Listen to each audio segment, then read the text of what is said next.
આ પાર્વતી નદીને જોતાં જોતાં અમે પહોંચી ગયા હતા હિમાચલ પ્રદેશના મણિકર્ણ.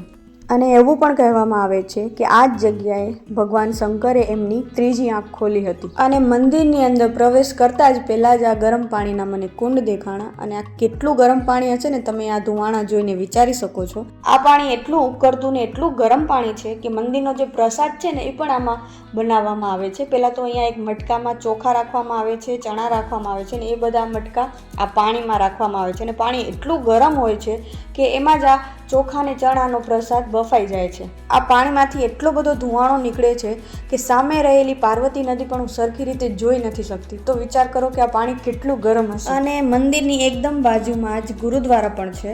અને ત્યાંનો પણ જે લંગરનો પ્રસાદ છે એ પણ ગરમ પાણીના કુંડમાંથી જ બનાવવામાં આવે છે. કહેવાય છે કે આ પાણીમાં સ્નાન કરવાથી શરીરના તમામ રોગ પણ દૂર થાય છે. અને હવે અમે આવ્યા છીએ મણિકર્ણમાં જ આવેલા રામ મંદિરે. અને આ પ્રાચીન મંદિર છે. કહેવામાં આવે છે કે આ મંદિરને પાંડવો દ્વારા બનાવવામાં આવેલું છે. તો મારો આ પૂરો વ્લોગ જોવા માટે મારી ચેનલમાં જઈને તમે જોઈ શકો છો. અને મારી ચેનલને સબસ્ક્રાઈબ કરવાનું ભૂલતા નહીં.